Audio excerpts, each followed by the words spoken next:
Ah, on les connaît, ces amitiés à double tranchant où on s'est dit par amitié je vais faire ça, je vais être présent ou présente pour cet ami, comme ça peut-être que cet ami sera présent ou présente pour moi. En fait tu t'es juste rendu compte que non seulement tu t'étais pas respecté mais qu'en plus derrière il y avait plus personne et on va en parler. Salut YouTube, comment ça va? Je suis trop contente de vous retrouver pour cette vidéo où on va parler d'amitié, de respect de soi, de respect de l'autre. Comme tu le sais, généralement sur cette chaîne on parle plutôt d'amour, mais moi j'aime les rapports humains en général. Donc pour parler de tout ça, comme d'habitude, je vous ai demandé à toutes et à tous sur Instagram dans mes stories de venir me raconter vos histoires par rapport à ça. Donc merci à tous pour tous ces messages privés, je pense qu'on va passer une très bonne vidéo. Ça se dit, on va passer une très bonne vidéo? On va passer un bon moment? On va faire une bonne vidéo? Je sais pas.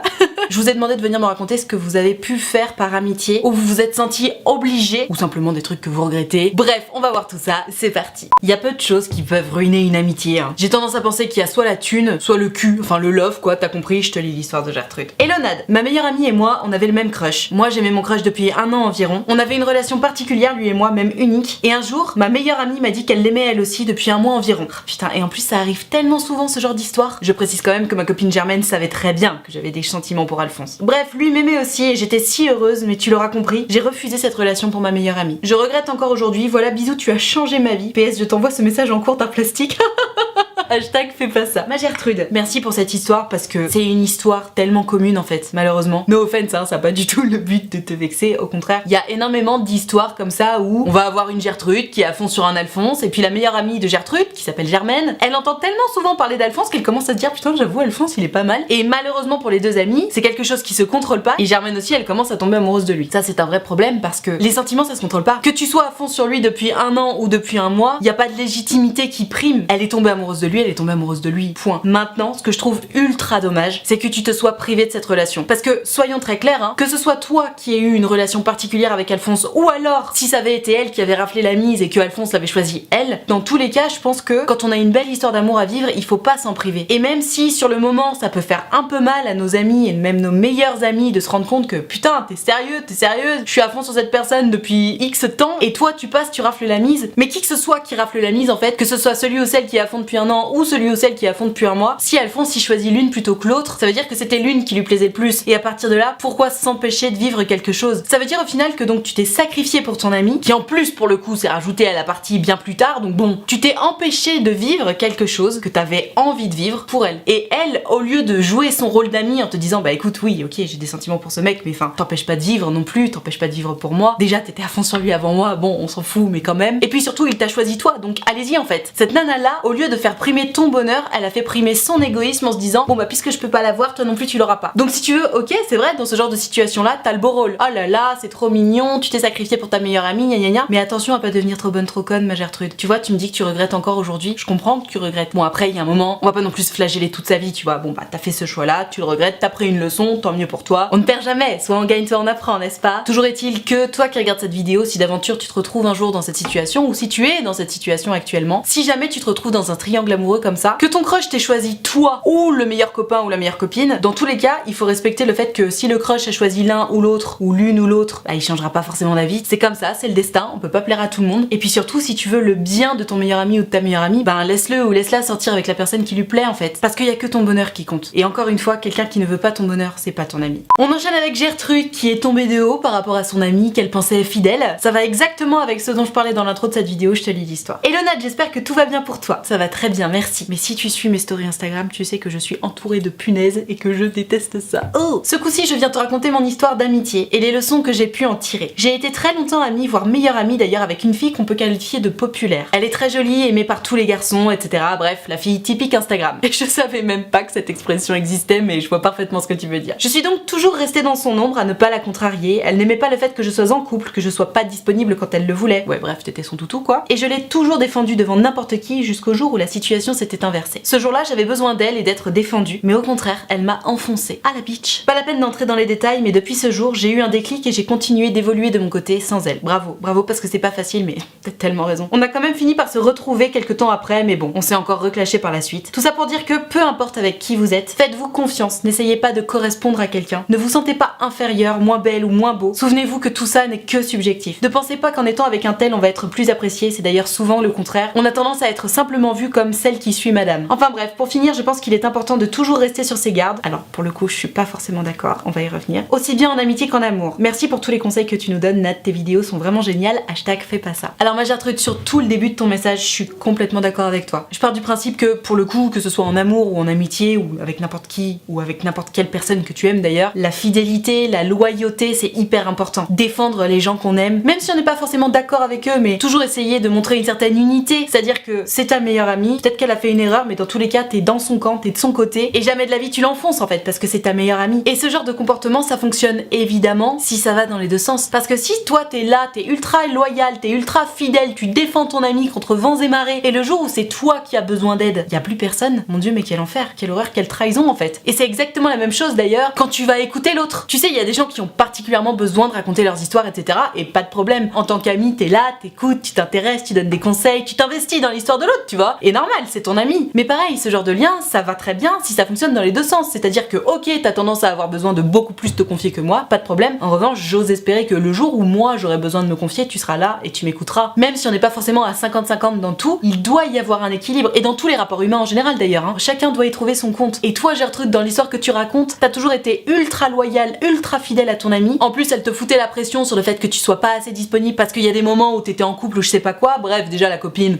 un peu relou, tu vois, elle t'a vraiment pris pour son toutou plutôt que pour un être humain qui voulait bien lui offrir son amitié. Bref, tu as eu raison d'arrêter cette amitié le jour où tu t'es rendu compte qu'en fait, il y avait pas d'équilibre. Être présente pour quelqu'un, la défendre, être fidèle, être loyale, sans avoir aucune loyauté en retour, c'est pour le coup se transformer en toutou, c'est pour le coup arrêter de se respecter soi-même. Donc t'as vraiment bien fait d'arrêter cette amitié parce que pour le coup ça n'en était pas une. Toi tu donnais tout et elle ne donnait rien. Quel intérêt? Et d'ailleurs ça m'étonne pas du tout qu'un petit peu plus tard vous soyez retrouvés parce que elle a pas dû réussir à trouver une amie aussi sympa que toi qui se laissait un petit peu marcher dessus alors que elle se comportait comme une connasse. Du coup elle a dû se dire ah bah non mais elle me manque, etc. Et toi pareil, c'était ton amie donc elle a dû te manquer, vous avez réessayé et puis tu t'es rendu compte hein, comme dans un couple qui va se remettre ensemble après une rupture que bah non en fait si on n'est plus amis c'est parce qu'il y avait une raison. Donc ma Gertrude, bravo, merci de souligner le fait que dans une amitié il faut un équilibre et même si c'est évidemment pas 50-50 sur tous les plans, il faut que chacun, chacune y trouve son compte. Et d'ailleurs une phrase très très vraie que j'ai lue sur Instagram je crois, qui je pense peut prêter à réflexion, si tu acceptes de le faire pour les autres, accepte qu'on le fasse pour toi. Et je trouve ça vraiment très très vrai parce que tu sais il y a des gens qui vont avoir tendance à vraiment être là pour les autres, à les défendre, à être loyaux, à être fidèles, à être à l'écoute, etc. Et puis le jour où c'est à leur tour d'être enfin écoutés, d'être enfin défendus, ils disent non non mais t'inquiète pas, moi j'ai pas besoin, etc. Rappelle-toi de cette phrase. Si tu es prêt ou prête à le faire pour les autres, pour tes amis notamment, sois prêt ou prête à accepter qu'on le fasse pour toi. Et ça c'est vraiment très important parce que parfois, je sais pas, on a cette espèce de syndrome de l'imposteur où on se dit non mais c'est bon, j'ai pas besoin, je vais pas les déranger, je vais pas être relou comme ça. Si en fait. Et d'ailleurs c'est pas être relou, c'est normal d'avoir de temps en temps besoin d'être écouté, d'être épaulé, d'être défendu. Et c'est à ça que ça sert les amis, c'est à ça que ça sert les proches. Donc il faut l'accepter aussi. Il faut accepter de recevoir en retour ce que les autres ont à nous donner. En revanche, il faut refuser qu'on nous manque de respect. Et dans un sens comme dans l'autre, c'est pas toujours évident. Ah et pardon, j'ai oublié la fin de cette histoire où je disais justement que j'étais pas tout à fait d'accord quand tu dis qu'il faut rester sur ses gardes. En fait pour moi, à partir d'un certain temps d'amitié ou d'amour, tu connais les gens. Tu sais très bien sur quel point ils vont pouvoir t'aider, être présents pour toi et tu sais très bien sur quel point ils vont pas vraiment pouvoir t'aider et malgré ça, bah c'est pas grave, tu leur pardonnes parce qu'ils sont que des êtres humains et ils sont par définition imparfaits. À mon sens, t'as pas vraiment besoin d'être sur tes gardes parce qu'en fait, ce genre de déception là où tu te rends compte par exemple que ta meilleure amie va pas te défendre ou alors ta meilleure amie va juste pas t'écouter alors que toi tu passes ton temps à l'écouter, j'ai pas le sentiment qu'il faille vraiment rester sur ses gardes pour s'en rendre compte, tu vois. Ça va commencer par un moment où tu vas te dire putain, elle est sérieuse là, je lui dis que j'ai un truc hyper important ou hyper grave à lui raconter, elle me parle d'autre chose. Ok. Et bien entendu, ça peut arriver. Peut-être que la personne en face a juste pas capté que c'était ultra important pour toi, même si ça sonne obvious mais c'est pas grave. Ou peut-être que la personne en face a plein de choses dans la tête et ça peut arriver, pas de problème. En revanche, la première fois que ça arrive, en principe c'est censé t'interloquer un petit peu, d'où la non-nécessité d'être sur ses gardes, comme tu dis ma Gertrude. Et puis si jamais ça arrive une deuxième, une troisième, une quatrième, une cinquième fois, bon là tu peux commencer à te dire que oh waouh, on n'est pas du tout équilibré là. J'ai un besoin essentiel dans cette amitié qui est moi aussi j'ai besoin d'être écoutée de temps en temps. Là tu m'accordes pas ce temps là, tu m'accordes pas cette attention là dont j'ai absolument besoin. Donc ça veut dire que je m'y retrouve plus dans notre amitié. Donc peut-être qu'il faut prendre des mesures. Parce qu'après t'es pas non plus obligé de rester super ami avec les gens. Tu peux juste te dire ok bon bah j'ai compris, on peut pas avoir cette intimité là, en revanche je vais te garder quand même dans mon cercle, tu seras juste plus dans mon cercle rapproché. Tu vois la différence. Tout ça pour dire que je pars du principe qu'à partir du moment où on commence à connaître bien les gens, t'as pas forcément besoin de rester sur tes gardes. En revanche si c'est une nouvelle amitié, une nouvelle relation amoureuse, là oui bien entendu, tu peux te permettre pendant un certain nombre de mois d'observer un petit peu le comportement de l'autre, etc. Mais voilà.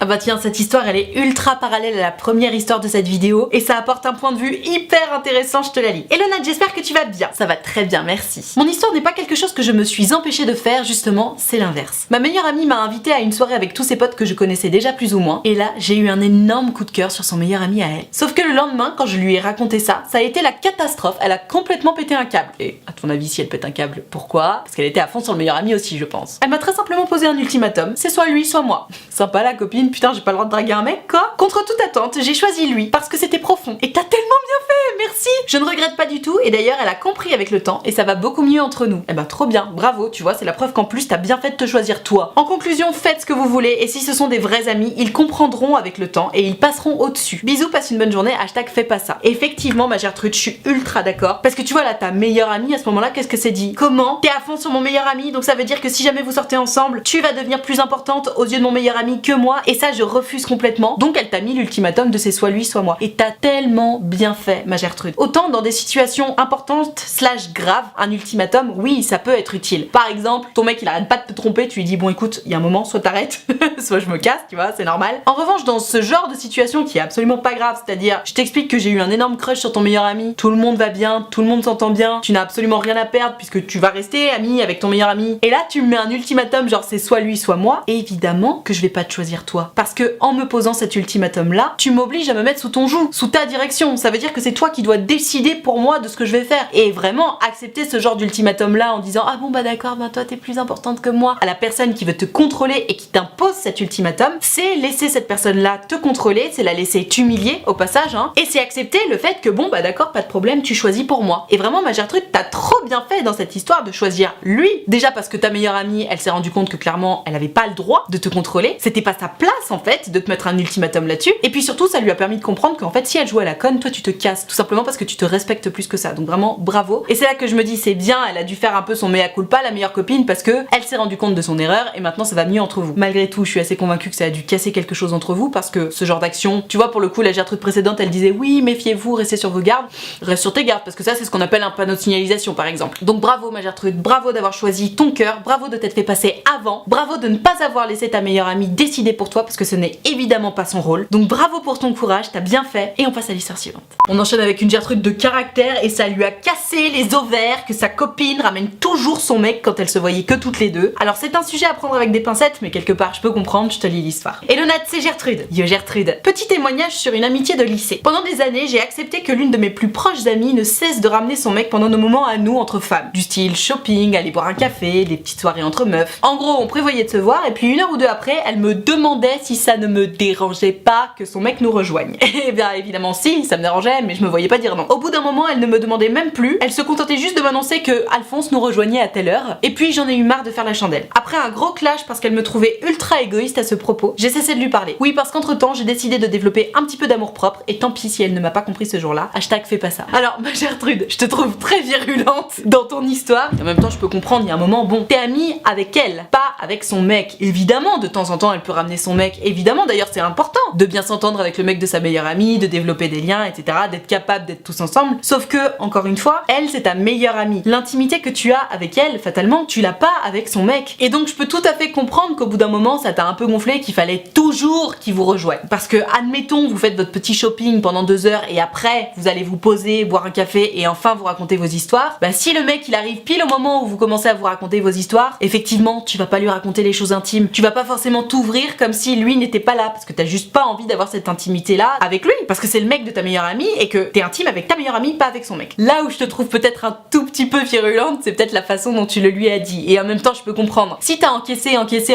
t'as dû finir par le sortir comme une décharge nucléaire, et elle a pas dû comprendre. Elle a dû se dire attends, je comprends pas là. Ça fait des mois que je te demande si ça te dérange pas, tu me dis non ça te dérange pas, et là tu pètes un câble. Donc quelque part ma Gertrude, dans cette histoire, tu as effectivement bien fait de développer un petit peu d'amour propre, mais au-delà de ça, c'est peut-être ta communication qu'il aurait fallu développer. Moi je me mets à la place de ton ami par exemple, si je te demande si ça te dérange que mon mec vienne nous rejoindre ou pas, comme tu es mon ami, j'attends de toi que tu me répondes sincèrement. C'est-à-dire que évidemment que t'as le droit de dire oui ça m'emmerde parce que j'avais un peu envie de passer beaucoup de temps avec toi. C'est sûr que elle avait tendance à beaucoup trop ramener son mec puisque c'était systématique, et toi t'avais tendance à beaucoup trop fermer ta gueule. Mais comme je le dis depuis le début de cette vidéo, une amitié c'est basé sur un équilibre. Tu vois, t'aurais par exemple pu commencer par lui dire tu sais j'adore ton mec mais de temps en temps j'aimerais bien qu'on passe vraiment des longs moments ensemble. Ce à quoi elle t'aurait peut-être répondu que pour elle en ce moment c'est anxiogène de pas voir son mec, qu'elle a absolument besoin qu'il soit là, etc. Et peut-être que t'aurais mieux compris d'ailleurs cette démarche. Peut-être que elle, ça lui aurait aussi permis de son côté de se remettre en question là-dessus, de se rendre compte des raisons pour lesquelles c'était pas forcément très agréable pour toi qu'il soit tout le temps là. Notamment si tu me dis que tu tenais la chandelle, non mais merci quoi. Parce qu'il y a une vraie différence entre mon mec nous rejoint et du coup on a une conversation à 3 et mon mec nous rejoint et du coup tu tiens la chandelle. Enfin bref, de toute façon je suis pas là pour arbitrer cette histoire. Dans tous les cas, souviens-toi que avant que ça pète comme ça avec ton ami, on a le droit d'essayer d'avoir une conversation, d'essayer de l'avoir posément. On a le droit de dire ce qu'on ressent et de dire ce qu'on pense quand on est avec des amis. Si tu te sens obligé d'être quelqu'un d'autre ou si tu te sens obligé de jouer à avoir telle valeur ou telle pensée ou jouer la comédie en fait tout simplement parce que tu sens que si tu dis ce que tu penses ça va péter,